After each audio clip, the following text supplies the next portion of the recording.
জুলাই অভ্যুত্থানে শহীদ জসিমের মেয়ে লামিয়ার ঝুলন্ত মরদেহ উদ্ধার। মাগুরায় আসিয়া ধর্ষণ ও হত্যা মামলার প্রথম দিনের শুনানি শেষ। গণসংহতি আন্দোলনের সঙ্গে বৈঠকে জাতীয় ঐকমত্য কমিশন, দ্রুত সময়ের মধ্যে তৈরি করা হবে জুলাই সনদ, জানালেন আলী রিয়াজ। গণতন্ত্র পুনরুদ্ধারে অবাধ ও সুষ্ঠু নির্বাচনের বিকল্প নেই, সিএসিকে আইডিইএ সংস্কার সহ সার্বিক কার্যক্রমে সহযোগিতার আশ্বাস।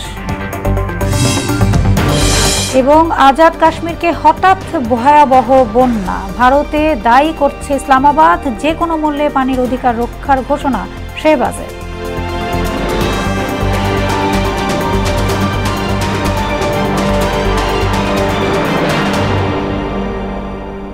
আসসালামু আলাইকুম, সবাইকে মোহনা সংবাদে স্বাগত। শুনছিলেন শিরোনাম, আর পুরোটা সংবাদ জুড়ে আছি আমি সোনিয়া ইসলাম। এবারে বিস্তারিত।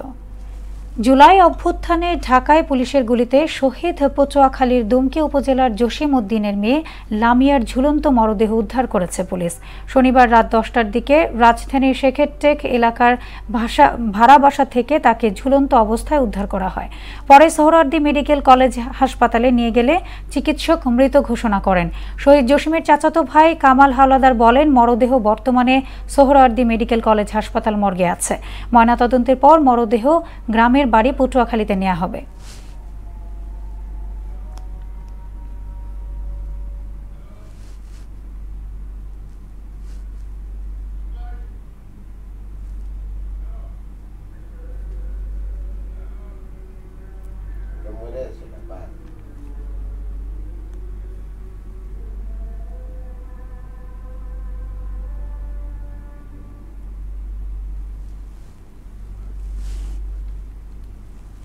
মাগুরার চাঞ্চল্যকর শিশু আসিয়া ধর্ষণ ও হত্যা মামলার প্রথম দিনের সাক্ষ্য গ্রহণ শেষ হয়েছে।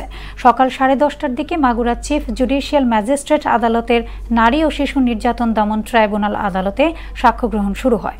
গত 13ই মার্চ ঢাকায় সম্মিলিত সামরিক হাসপাতালে চিকিৎসাধীন অবস্থায় মারা যায় ধর্ষণের শিকার 8 বছরের শিশুটি। এর আগে মাগুরা শহরের নিজুয়ানন্দিয়ালি গ্রামে বোনের শ্বশুরবাড়ি বেড়াতে গিয়ে 6 মার্চ ধর্ষণের শিকার হয় সে।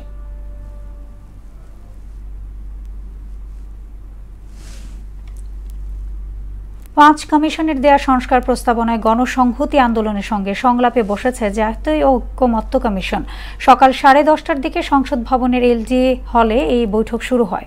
শুরুতে কমিশনের সহসভাপতি ডক্টর আলী রিয়াজ বলেন, পুঞ্জীভূত সংকট উত্তরণে সংস্কার কমিশন প্রতিবেদন দিয়েছে। যে ঐক্যের মাধ্যমে ফ্যাসিবাদের পতন ঘটেছে সেই ঐক্য বজায় রাখতে হবে। তিনি আরও বলেন, পরবর্তী প্রজন্ম এবং নতুন বাংলাদেশের জন্য এই প্রচেষ্টা, এতে রাজনৈতিক দলগুলোর সহযোগিতা অব্যাহত থাকবে। দ্রুত সময়ের মধ্যে জুলাই সনদ তৈরি হবে বলেও জানান আলী রিয়াজ।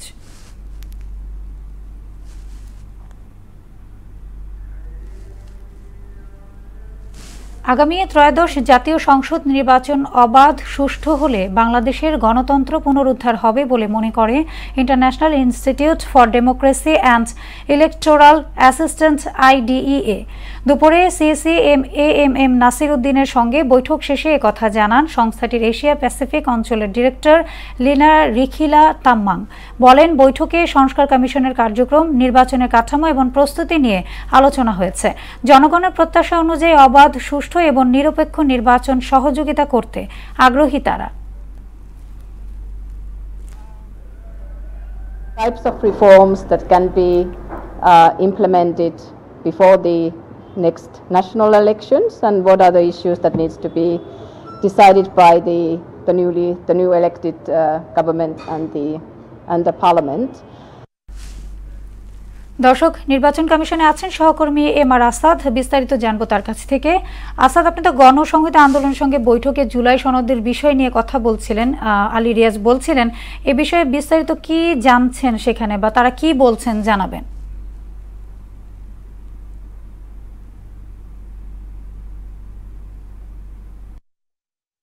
সোনিয়া, আজকে সকাল 10:30 নাগাদ এলডি হলে গণসংহতি আন্দোলনের সঙ্গে যে ঐক্যমত্য কমিশন রয়েছে তাদের বৈঠকটি শুরু হয়, এবং এই বৈঠকে আমরা দুটি জিনিস আসলে দেখেছি, দুটি বিষয় সবচেয়ে বেশি গুরুত্ব পেয়েছে। সেটির একটি হচ্ছে জুলাই যে বিপ্লব সংগঠিত হয়েছে, জুলাই যে গণঅভ্যুত্থান সংগঠিত হয়েছে, সেই জুলাইয়ের যে সনদ সেটি নিয়ে আপনি জানেন যে দলগুলোর মধ্যে এখনও অনেক মতভেদ রয়েছে। তারা জুলাই সনদের আসলে রূপরেখাটি কী হবে বা এই জুলাই সনদের মধ্যে কি কি থাকবে সেটি নিয়ে আসলে তাদের মধ্যে একটি দ্বিধা বিভক্তি এখন পর্যন্ত রয়ে গিয়েছে। সুতরাং বলা যায় যে আসলে ঐকমত্য কমিশনের যে এখন সংলাপ চলছে রাজনৈতিক দলগুলোর মধ্যে, তার অন্যতম উদ্দেশ্য হচ্ছে জুলাই সনদটিকে একটি সুনির্দিষ্ট রূপরেখা দেয়া। এবং গণসংহতি আন্দোলনের সঙ্গে আজকে যে সংলাপ ছিল সেখানে আলী রিয়াজ আসলে শুরুতেই বলে দিয়েছেন যে সবগুলো রাজনৈতিক দল এবং যে স্টেক হোল্ডাররা রয়েছেন, যে অংশীজনরা রয়েছেন, তাদের সঙ্গে আলাপ আলোচনা করে যে বিষয়গুলোতে আসলে ঐকমত্যে পৌঁছানো যাবে ঠিক সেই বিষয়গুলো আসলে জুলাই সনদ অন্তর্ভুক্ত থাকবে। এবং তিনি যে বিষয়টি বলছেন যে আজ পর্যন্ত যে ফ্যাসিবাদী সরকারের পতন থেকে শুরু করে যে পথে আজকে বাংলাদেশ হাঁটছে সেটি কিন্তু সব মানুষের এবং রাজনৈতিক দলের যে ঐক্যমত সেটার কারণে হয়েছে, এবং তার ফলেই কিন্তু আসলে বাংলাদেশ ধীরে ধীরে গণতন্ত্রকে পুনরুদ্ধারের দিকে এগিয়ে যাচ্ছে। সুতরাং আজকে আলোচনার মূল বিষয় কিন্তু এটুকুই ছিল। সোনিয়া। আসাদ, আরো একটা প্রশ্ন ছিল, সিএসের সঙ্গে যে আইডি এর যে বৈঠক হচ্ছে, এই বৈঠকে কি কি বিষয় উঠে এসেছে জানাবেন?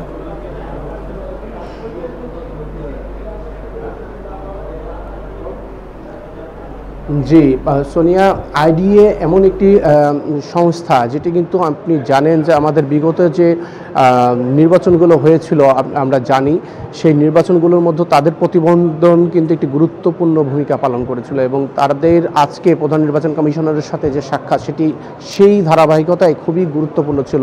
এবং তারা আজকে যে বৈঠকে বসেছিলেন এবং সেই বৈঠকে সবচেয়ে বেশি গুরুত্ব পেয়েছে গণতন্ত্র পুনরুদ্ধারের বিষয়টি, এবং তারা প্রধান নির্বাচন কমিশনারের কাছে আসলে নির্বাচন কমিশনের প্রস্তুতিটা আসলে তারা মূলত জানতে চেয়েছেন। এবং প্রধান নির্বাচন কমিশনার বলেছেন যে নতুন রাজনৈতিক দলের যে নিবন্ধনের প্রক্রিয়া সেটিকে মেয়াদ আরও 2 মাস বাড়ানো হয়েছে। এছাড়া যে বিষয়টি রয়েছে যে রাজনৈতিক দলগুলোর সঙ্গে এই সংলাপের বিষয়টি নিয়েও প্রতিনিয়ত চলছে, এবং আপনি জানেন যে প্রত্যেক সপ্তাহে আসলে কোনো না কোনো রাজনৈতিক দল প্রধান নির্বাচন কমিশনারের সাথে সাক্ষাৎ করেন, এবং আজকে বিকাল 3টা বাজেও কিন্তু খেলাফত মজলিসের প্রধান নির্বাচন কমিশনারের সঙ্গে সাক্ষাৎ করার কথা রয়েছে।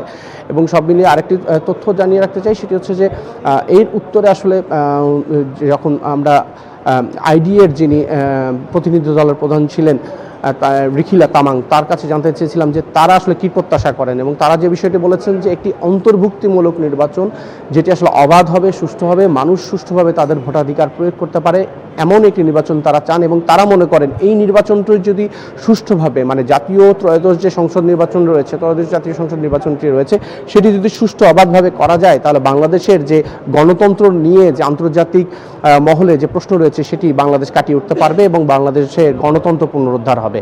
সোনিয়া, ধন্যবাদ।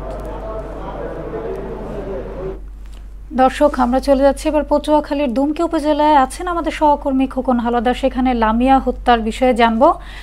খোকন, লামিয়ার ঝুলন্ত মরদেহ উদ্ধারের ঘটনায় পরিবার এবং স্বজনদের মধ্যে কি ধরনের কথাবার্তা চলছে বা কি বলছেন তারা, সেখানকার সবশেষ পরিস্থিতি কি জানাবেন?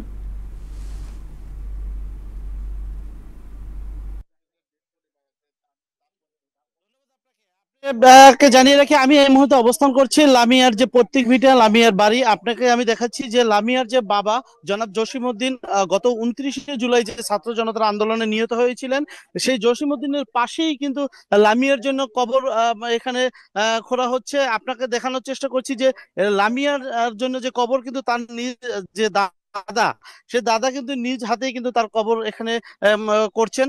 আপনাকে জানিয়ে রাখি যে গত 17ই মে লামিয়া তার বাবার কবর জিয়ারত করতে তার নানা বাড়ি থেকে এখানে আসছিলেন। কবর জিয়ারত করে যাওয়ার পথেই কিন্তু তিনি কিন্তু ধর্ষণের শিকার হন। সেই ধর্ষণের যে লামিয়া শিকার হয়েছিলেন, তাকে যখন করা হয়েছিল, তারপর কিন্তু 2জন ধর্ষককে কিন্তু 24 ঘন্টার ভিতর পুলিশ গ্রেপ্তার করতে সক্ষম হয়েছিলেন। পরবর্তীতে কিন্তু তাদেরকে কিন্তু এখনো কিন্তু তারা সেই যে 2জন পুলিশের কাছে কিন্তু এখনো আটকা রয়েছেন। আপনাকে আরেকটা বিষয় জানিয়ে রাখি যে একটি গুজব ছড়াচ্ছেন, কিন্তু যে বলা হচ্ছে যে সেই ধর্ষক 2জন তাদেরকে জামিনে দেওয়া হয়েছে, আসলে কিন্তু এরকমটা আদৌ কোনো সত্য নয়। তারা এখনো কিন্তু জেল হাজতে রয়েছেন। আমরা লামিয়া দাদার সাথে কথা বলেছি, তিনি আমাদেরকে যেমনটা জানিয়েছেন যে লামিয়া লাশ ঢাকা থেকে রওনা করেছেন। পটুয়াখালীতে 4টার পর পৌঁছতে পারে, তারপরে এখানে জানাজা অনুষ্ঠিত হবেন এবং সেই জানাজা আমরা যতটুকু জেনেছি যে বিএনপির স্থায়ী কমিটির সদস্য জনাব রুহুল কবির রিজভী সেই জানাজায় অংশগ্রহণ করবেন। এলাকায় সকলের মাঝে একটি থমথম পরিবেশ বিরাজ করছে। সকলের একটি কথা, যাদের কারণে লামিয়া আজকে আত্মহত্যার পথ বেছে নিল তাদেরকে যাতে আইনের আওতায় এনে সর্বোচ্চ বিচারের ব্যবস্থা করা হয়, সেটাই কিন্তু এলাকার লোকজন আমাদেরকে বলছেন। তো লামিয়াদের বাড়ি থেকে লামিয়ার বাবার কবরের পাশ থেকে এই ছিল আমার কাছে সর্বশেষ তথ্য। খোকন, আপনাকে ধন্যবাদ। 21শে আগস্ট গ্রেনেড হামলা মামলায় তারেক রহমান সহ সব আসামির খালাসের রায়ের বিরুদ্ধে রাষ্ট্রপক্ষের আপিল শুনানি 4 মে ধার্য করেছেন আপিল বিভাগ। রোববার 21শে আগস্ট মামলার রায়ের বিরুদ্ধে রাষ্ট্রপক্ষের লিভ টু আপিল শুনানির জন্য কার্যতালিকা ছিল, কিন্তু বেঞ্চ পুনর্গঠন না হওয়ায় শুনানি পেছানো হয়। গত 12ই জানুয়ারি বহুল আলোচিত 21শে আগস্ট গ্রেনেড হামলার মামলায় যাবজ্জীবন কারাদণ্ডপ্রাপ্ত তারেক রহমান ও মৃত্যুদণ্ডপ্রাপ্ত সাবেক স্বরাষ্ট্র প্রতিমন্ত্রী লুৎফুজ্জামান বাবর সহ আসামিদের খালাস দেন হাইকোর্ট। পর্যবেক্ষণে হাইকোর্ট জানান, মামলাগুলোর বিচারিক আদালতের রায় অবৈধ, কারণ তা অবৈধ উপায়ে দেয়া হয়েছে। এই রায়ের বিরুদ্ধে লিভ টু আপিল করে রাষ্ট্রপক্ষ। সবকিছু ঠিক থাকলে আগামী বুধবার লন্ডন থেকে দেশে ফিরবেন বিএনপি চেয়ারপারসন বেগম খালেদা জিয়া। তার সঙ্গে তারেক রহমানের স্ত্রী জুবাইদা রহমান এবং খালেদা জিয়ার প্রয়াত ছোট ছেলে আরাফাত রহমান কোকোর স্ত্রী সৈয়দা শামিলা রহমানও দেশে ফিরবেন বলে জানা গেছে। বর্তমানে যুক্তরাজ্যে বড় ছেলে তারেক রহমানের বাসায় চিকিৎসাধীন সাবেক প্রধানমন্ত্রী শেখ হাসিনার পূর্ণাঙ্গ স্বাস্থ্য পরীক্ষা চলছে। কাতারের বিশের এয়ার অ্যাম্বুলেন্স করে তাকে দেশে ফেরানো প্রস্তুতি চলছে। গত 8 জানুয়ারি উন্নত চিকিৎসার জন্য খালেদা জিয়াকে লন্ডনে নিয়ে যাওয়া হয়। এবার দেশের বাইরের খবর। পাকিস্তান শাসিত আজাদ কাশ্মীরে হঠাৎ দেখা দিয়েছে ভয়াবহ বন্যা। ভারত পানি ছেড়ে দেয় এ বন্যার সৃষ্টি হয়েছে। এদিকে সিন্ধু পানি বন্টন চুক্তি বাতিলের ফলে ভারতের পাকিস্তানের উত্তেজনা আরও বেড়ে গিয়েছে। এ নিয়ে কড়া হুঁশিয়ারি উচ্চারণ করে শেহবাজ শরীফ বলেছেন, পাকিস্তান যে কোনো মূল্যে পানির অধিকার রক্ষা করবে। কাজী শাহরিনের প্রতিবেদন। কাশ্মীরের পহেলগামে বন্দুকধারীদের হামলার পর পাকিস্তান ও ভারতের সম্পর্কের চরম অবনতি হয়েছে। হুঙ্কার ও পাল্টা হুঙ্কার সহ সীমান্তেও 2 দফায় হয়েছে গোলাগুলি। এতে করে বাড়ছে সামরিক সংঘাতের শঙ্কাও। এমন অবস্থায় পাকিস্তানের আজাদ কাশ্মীরে দেখা দিয়েছে ভয়াবহ বন্যা। এ বন্যার কারণে পাকিস্তানের আজাদ কাশ্মীরের রাজধানী মুজাফফরবাদে পানি নিয়ে জরুরি অবস্থাও ঘোষণা করা হয়েছে। কাশ্মীরের প্রধান নদীতে হঠাৎ করেই পানির প্রবাহ বেড়ে যায়। এর কারণ হিসেবে সন্দেহের তীর সোজা গিয়ে পড়েছে ভারতের দিকে। ইসলামাবাদ অভিযোগ করছে, ভারত হঠাৎ করে পানি ছেড়ে দেওয়ার পর এমন পরিস্থিতির সৃষ্টি হয়েছে। পাকিস্তান বলছে, কোনো ধরনের পূর্ব সংকেত না দিয়ে মুজাফফরবাদের হাত্তিয়ান বালা এলাকায় ঝিলম নদীতে অতিরিক্ত পানি ছেড়েছে ভারত। হঠাৎ এ পানি প্রবাহের কারণেই দেখা দিয়েছে বন্যা। বন্যার ফলে স্থানীয়দের মধ্যে আতঙ্ক ছড়িয়ে পড়েছে। এমন পরিস্থিতিতে ভারতকে আবারও হুঁশিয়ারি বার্তা দিয়েছে পাকিস্তানের প্রধানমন্ত্রী শেহবাজ শরীফ। হুঁশিয়ারি উচ্চারণ করে তিনি বলেন, ভারত যদি পানি প্রবাহ বন্ধ করে তবে পাকিস্তান যে কোনো মূল্যে নিজের অধিকার রক্ষা করবে। ভারতের এমন পদক্ষেপ যুদ্ধের ঘোষণা হিসেবে গণ্য হবে বলেও জানান তিনি। এদিকে কাশ্মীরের পহেলগামের হামলার দায় পুরোপুরি অস্বীকার করেছে বিচ্ছিন্নতাবাদী বিদ্রোহী গোষ্ঠী দ্য রেজিস্ট্যান্স ফ্রন্ট TRF। গোষ্ঠীটি পাল্টা অভিযোগ করছে, ভারতীয় গণমাধ্যম তাদের নামে মিথ্যাচার চালিয়েছে। শনিবার গণমাধ্যমে পাঠানো বিবৃতিতে এমনটা দাবি করেছে TRF। কাজী শাহরিন, মোহনা সংবাদ।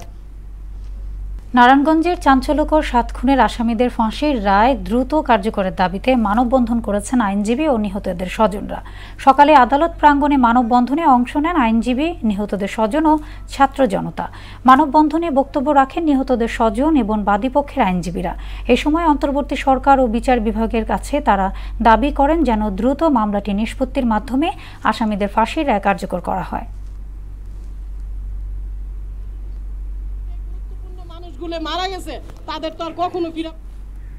দেশের বাইরের আরও কিছু খবর।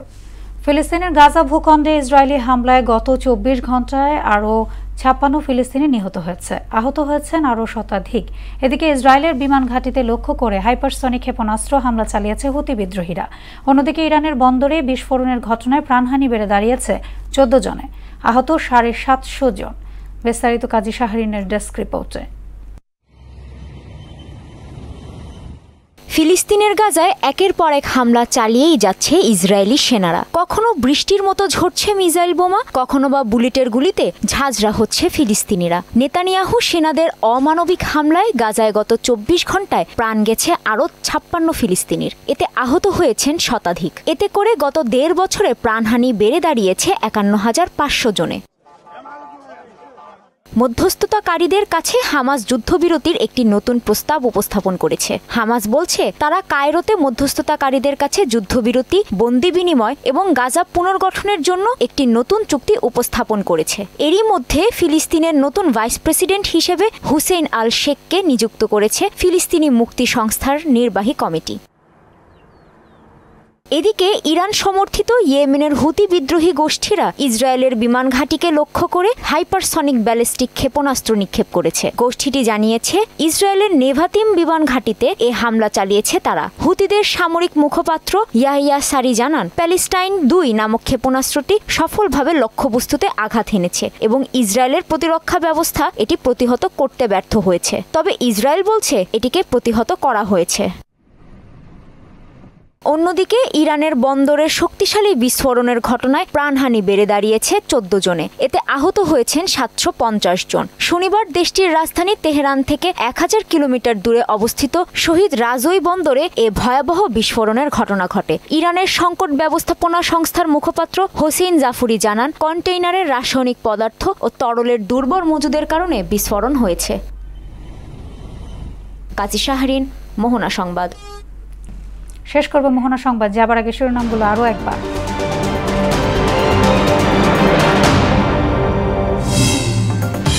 জুলাই অভ্যুত্থানে শহীদ জসিমের মেয়ে লামিয়ার ঝুলন্ত মরদেহ উদ্ধার। মাগুরায় আসিয়া ধর্ষণ ও হত্যা মামলার প্রথম দিনের শুনানি শেষ। গণসংহতি আন্দোলনের সঙ্গে বৈঠকে জাতীয় ঐকমত্য কমিশন, দ্রুত সময়ের মধ্যে তৈরি করা হবে জুলাই সনদ, জানালেন আলী রিয়াজ। গণতন্ত্র পুনরুদ্ধারে অবাধ ও সুষ্ঠু নির্বাচনের বিকল্প নেই, সিসিকে আইডিইএ সংস্কার সহ সার্বিক কার্যক্রমে সহযোগিতার আশ্বাস। এবং আজাদ কাশ্মীরে হঠাৎ ভয়াবহ বন্যা, ভারতকে দায়ী করছে ইসলামাবাদ, যে কোনো মূল্যে পানির অধিকার রক্ষার ঘোষণা শেহবাজের। এই ছিল মোহনা সংবাদে। পরবর্তী সংবাদ বিকেল 5:30টায়। এর আগে বিকেল 3টায় দেখবেন সংবাদ এক নজরে। মোহনার সবশেষ খবর জানতে ভিজিট করুন www.mohana.tv। সংবাদ দেখতে পারেন ফেসবুক, ইউটিউবে। এতক্ষণ সঙ্গে থাকার জন্য ধন্যবাদ সবাইকে।